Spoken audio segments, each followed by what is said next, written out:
Greetings all, D&Disability here. We've got part 2 here for you, so come on, sit down, and listen to us talk about PTSD, depression, the medieval world. If, for some reason, you are seeing this and you have not seen part 1, please check the card above or in the description below. As always, I also cite all my sources. Alright, let's get into it. We kind of see the Wanderer in this next section here reflecting on himself a bit, kind of just as we do that same, just as you were doing here, that self-reflection. So let's read on. No wonder, therefore, in all the world a shadow darkens upon my soul when I reflect on the fates of men, how one by one proud warriors vanish from the halls that knew them, and day by day all this earth ages and droops onto death. No man may know wisdom till many a winter has been his portion. A wise man is patient, not swift to anger, nor hasty in speech, neither too weak nor reckless in war, neither fearful nor fervent, nor too wishful of wealth, nor too eager to vow ere he know the event. A brave man must bide when he speaketh his boast until he know surely the goal of his spirit. Lines 52 to 57 bring a measure of self reflection to the Wanderer's story. It is from this self reflection that he defines what a wise man is. In saying it is no wonder, that the shadow darkens upon my soul when I reflect on the fates of men, he is acknowledging his brooding and gives an ultimately bleak outlook for the Anglo-Saxon world. Lines 52 to 54. The Wanderer's kin are not just dead, the whole world seems to be drooping on to death as the earth ages. Line 57. The speaker speaks from the perspective of one who knows the earth will end, and that the end is both a literal concept, commonly accepted, a commonly accepted pagan pre-Christian ideal, and also a metaphorical reflection of the human. And keeping in mind that throughout most of the medieval period, people were convinced the world was going to end within the next 50 to 100 years. The death of the world is reflected in the loss of proud warriors and the passing of time. People are lost to war and erased by time. The Wanderer acknowledges the cause of these feelings and he challenges them. Commonly, others have put this next section, lines 58 to 65, as one meant purely to give advice. An Anglo-Saxon poem commonly does this. However, when taken as a means of coping with death, loss, grief, social life, environment, and as an embodiment of cultural ideals, this section makes more sense. Life is measured in winters for the Wanderer, the hardest time for survival in the pre-modern age. Even today, winter remains a season that brings death via suicide, homelessness, and disease. As a quote-unquote wise man, the Wanderer must be patient, nor swift to anger, nor hasty in speech, and neither too weak nor reckless in war, lines 59 to 61. The valuing of holding one's tongue and being ready for acts of violence are, of course, then central to the values of the author of the poem. The Wanderer is neither fearful nor fervent. He is not, well, he is presently penniless, but did not seem to be wishful of wealth, quote unquote, nor is he too eager to vow, for he has remained in exile for a long time and is still in search of a new lord. Because to know the event means to pledge yourself foolishly to someone else's cause, because you do not know what course is coming next. It's like speculation on the stock market. Anyway, he is a sad, broken shell of himself and is biding his time until he can make his boast. As a brave man, he is the one that survived the war, which killed all he loved, lines 64 to 65. A fact that haunts the Wanderer. It is one that he is proud of, and this section shows what the Anglo-Saxons were good and bad at coping with. Nowhere Is grief, love, art, agriculture, religion, or the other facts of life, save for the aforementioned as a producer of the wise man? Rather, as is seen in Tolkien's works, wise men speak little, take few oaths, are ready to do violence, do not cower or shrink from combat, nor do they waste their wealth. And I would also add to that, nor do they seek out violence. Correct. And of course, the wanderer goes on. A wise man will ponder how dread is that doom when all the world's wealth shall be scattered in waste, as now over all through the regions of earth the walls stand rime covered and swept by the winds. The battlements crumble, the wine halls decay, joyless and silent the heroes are sleeping where the proud host fell by the wall they defended. Some battle launched on their long last journey. One a bird bore o'er the billowing sea, one the grey wolf slew, one a grieving earl sadly gave to the grave's embrace. These 10 lines, 66 to 76, bring with them further wisdom, but also one of the clearest views of heroic death in the Anglo-Saxon psyche. The wise man will ponder the inevitable destruction of the world around him, that quote unquote doom, fate, being unavoidable. But following the destroyed wine halls and the walls, the human is thrust again into position. The dead are joyous and silent. They are heroes that sleep in the ground where they died and have been launched on another journey. Lines 71 to 3. The heroes of the Anglo-Saxon rest as the wanderer cannot. The wanderer has tried to sleep and remains tormented by his visions. Look back at lines 35 to 38. The rest is only for those that were buried. However, the severity of the slaughter is made evident by the last 3 lines in this section. A bird and a wolf, animals exemplifying scavengers, carried off 2 of the wanderer's friends, even as he, the grieving earl in this instance, buries his lord. Lines 74 to 76. Many other cultures, one example being the Greeks in the Iliad, dreaded having their dead feasted on and associated death with the funerary rite of burial. Funerary rites are, of course, stressed in The Lord of the Rings and in other works such as Beowulf. You know, it's always amazed me how different cultures view death and the ceremonies associated with death. Here you have the Anglo-Saxons and even the Greeks that feared being prey in death to other predator animals, right? The birds and the wolves and whatnot. Whereas some cultures have sky funerals where great towers are built and the dead is left to the sky so the birds can feast. Yeah, right. Depends on where I think the emphasis is put on. If we think about the Anglo-Saxon tradition, the Western tradition broadly, even, that for people to be eaten by birds or wolves or left out for carrion feeders, generally speaking, just means they never got those rights to begin with. They never received those funerary rights, right? So here it's a stress of those rights more so than a stress of, this is what's happening. So the amount of dead and the survivors were so few that they could not enact any sense of funerary closure, which of course is haunting the wanderer, contributing to his PTSD, depression, etc. So let's, All things he has earned the hard way. if we could consider something like that being earned, yes, most assuredly. So let's continue.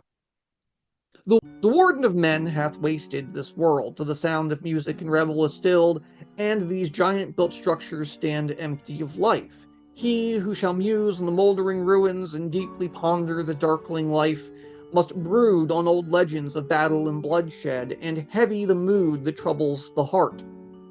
Where now is the warrior? Where is the war horse? Bestowal of treasure and sharing of feast. This section, lines 77 to 85, shifts away from the human dead and instead imposes human death upon the world. Lines 77 to 79 take a distinctly negative view of God's role in the world. For he, and I quote, hath wasted the world, end quote. One could make a comparison to the silence that Grendel sought inherit. The quote unquote sound of music and revel is stilled, and the reference to the old world, the quote unquote giant built structures that needed to be destroyed by God because of the old world's monstrous nature. See line 77.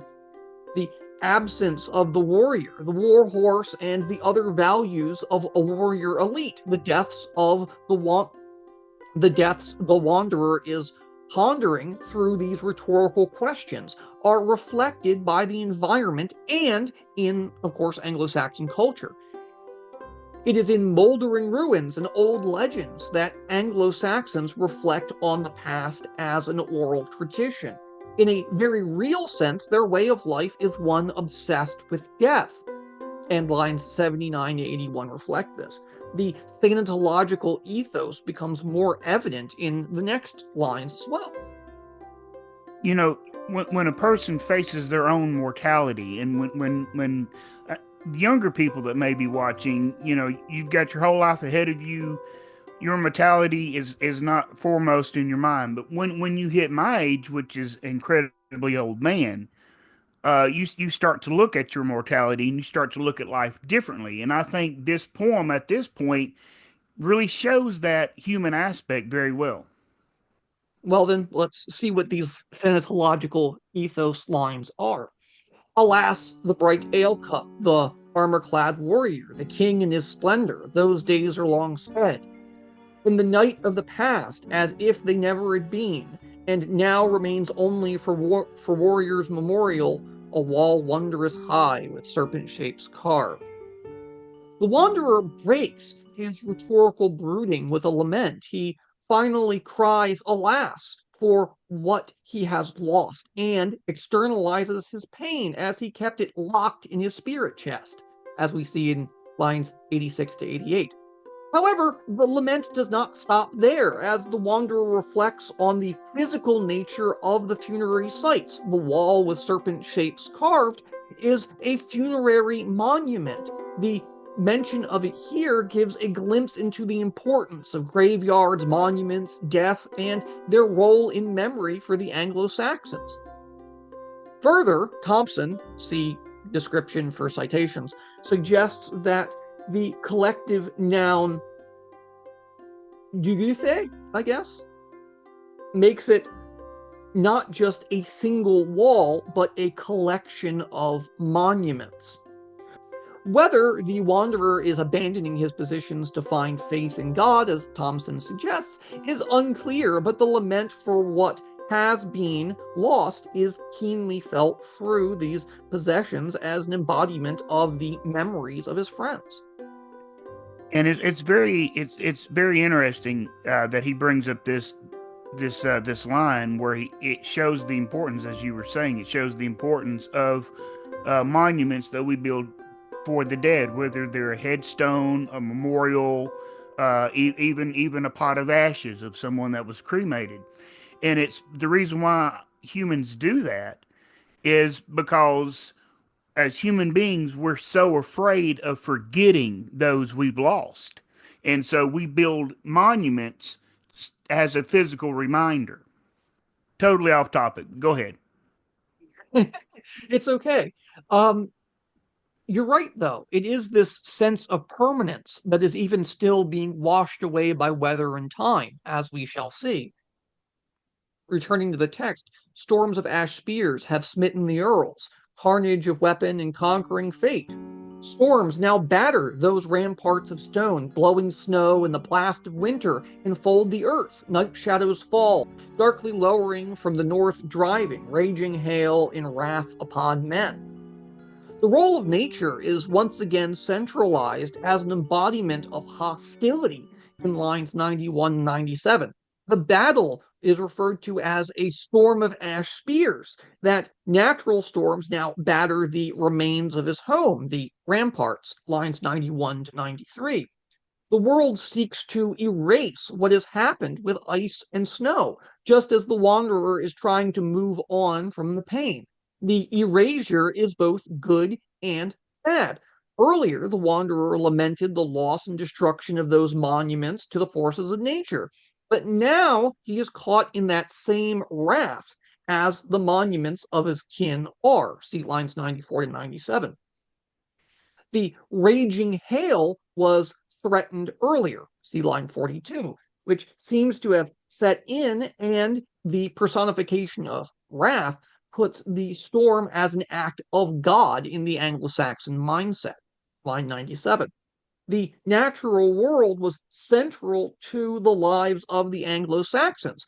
Cold, snow, storms, they ruin crops, bury buildings, freeze over harbors, and cause lots of damage. Both storms in this instance represent death. And I would also say they represent the struggle that he is going through, not only physically by physically being in the storm, but also mentally and emotionally, the storms that he's facing over the loss of his kin. And that internal conflict comes out in these next lines. Wretchedness fills the realm of earth, and fate's decrees transform the world. Here, wealth is fleeting, friends are fleeting, man is fleeting, kinsman is fleeting. All the foundation of earth shall fail. The Wanderer is a poem of grief and a glimpse into how the Anglo-Saxons, of course, have dealt with death. While no funeral rites save burial and monument erection are mentioned, the importance of their world stands out in these lines, 98 to 102. Everything is short-lived, ephemeral in their inherently anthropocentric view. Fate's decrees, that is to say, God's decrees, are that there is nothing that lasts forever, as the quote unquote earth shall fall. Line 99 and 102. It is here that the poem returns to the role of God as a destroyer, as dictator of fate, as the only holder of abject permanence. At first, this may seem foreign to people today, but in this age of technology, ever changing media, and a world where nothing is made to last, lacking and searching a form of permanence is actually not as foreign as you might think. Then, as now, the seeking of permanence or stability is central to human experience. Yeah, every human wants to live to see tomorrow, right? And every human does not want to be forgotten, because I think that is the underlying fear behind human beings when they face their mortality is not necessarily the fear of death and what they believe may come later, right? Depending on their belief structures, but it's, am I going to be forgotten? I actually had a conversation with my wife about this very topic, and she was saying that if something were to happen to her, that when her nieces and nephews passed away, that her memory would pass away with them because their children would not have any memory of her, and how that itself is key to the culture of her country. And I think, though, that's not just indicative to her country, but I think the entire world and every human being on it is, we do not want to be forgotten. Even in death, we want to have mattered. And for the Anglo-Saxons, this concluding section is a way of acknowledging that, and is a Christianized way of kind of dealing with that very concept, right? This is why Christianity was so important to them. It's because even when they were gone, they would be effectively held, they would be tied to other people because they could rejoin them again in death, right? That's why heaven was so appealing. Right. So while this final section is debated as to whether or not it was tacked on at the end, or whether the Wanderer is actually saying this, I'm going to go ahead and read it, and you can look into that and decide on your own. Thus spoke the sage in solitude pondering. Good man is he who guardeth his faith. He must never too quickly unburden his breast of its sorrow, but eagerly strive for amends, and happy the man who seeketh for mercy from the Father in heavens, our fortress and strength. Let's think of the Wanderer here like Frodo in the Ring. The poem reaches its biblical closing with the lines 103 to 108. This section is debated as being tacked on as an effort to Christianize the poem, and while that may be the case, it is nevertheless fitting with the Anglo-Saxon view of life, death, and the afterlife. The sections serve as a reminder that Anglo-Scandinavian interactions with the church were not wholly accepted, and that Christianity was still spreading at this point.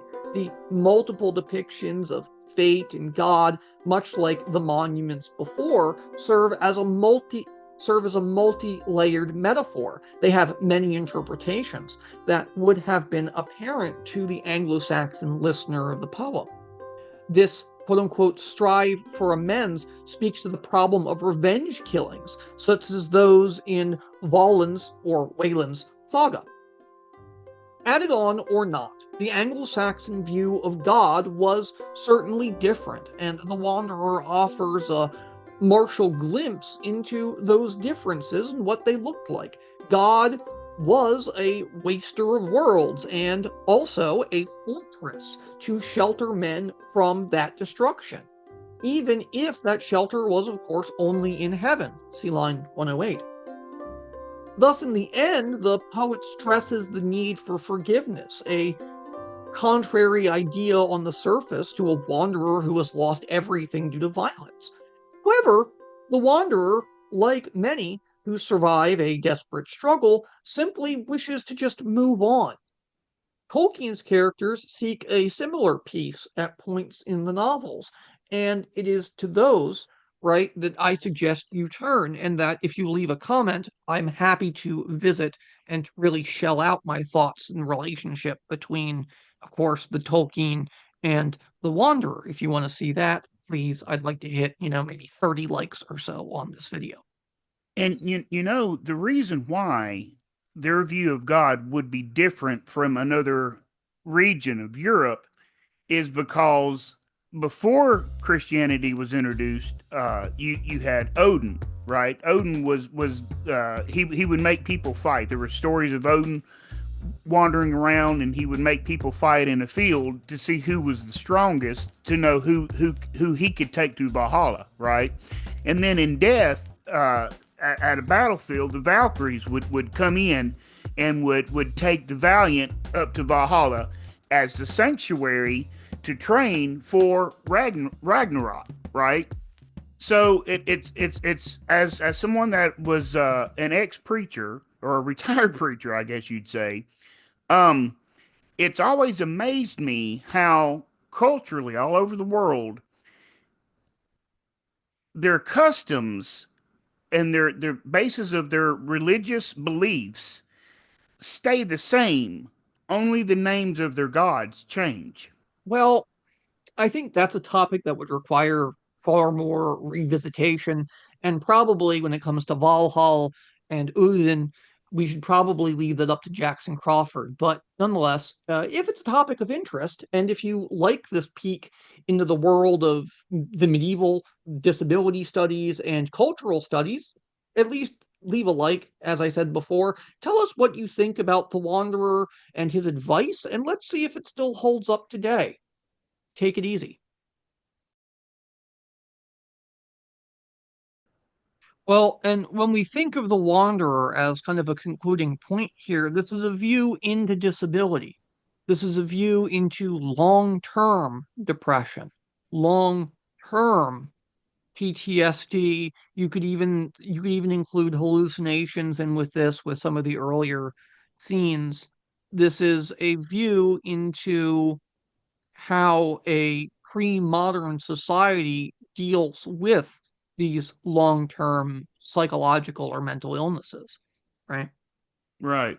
And you're right, it does, as you were just saying, it does give truth, if you want to elaborate on that again. Oh yeah. Well, like how long ago was this written, or the historians say? It that even that topic is debated. So, all right. Well, to answer your question, if you believe Hill, at least on the aesthetics of Beowulf and other Old English poems, there is a measure of debate about whether these poems, that is to say, Beowulf and the Wanderer are related, if they're written around or at the same time, or even, of course, when they're written. Anderson's work, citation in the description, makes a less convincing case than, of course, Michael Drout's. But like Tolkien, the 8th or the early 9th century seems to be a reasonable conclusion for a date of the poem, at least more so than the 10th century conclusion of Drought. This debate, however, is compelling, but is not really the central subject of our discussion here. So, you could happily say late 8th century, early 9th century, but even as far forward as the 10th century, it's really hard to narrow down. Right, but the point is, even that long ago, and the world and society has changed multiple times and evolved over all of these long, hundreds and thousands of years, right? But humanity and our day-to-day struggles remain the same. Yeah, we have not changed since the 8th through 10th century this was written. Right. And so everything that the wanderer goes through still speaks truth to modern society because everyone still, like I said, struggles with issues, right? It's struggling with loneliness. It's struggling with depression. It's struggling, even as you were saying earlier, with a disability, and these are all things that if you're disabled or not, if you're depressed or not, these are all this still speaks truth to real life struggles. And you're, it's like I said earlier, you're either you are the wanderer now or you're going to be the wanderer sometime in the future, because everyone is going to be sad, everyone is going to get depressed, everyone is going to face what they feel are insurmountable odds. But the Wanderer, though, also, I would argue, gives us hope, because the Wanderer, even though he has seen this horrific death and he's been a part of this horrific battle, and he's the only survivor, and he himself had to bury his Lord, right? He still marches on. And I think that gives us hope. Tempus fugit, Todd. Tempus fugit.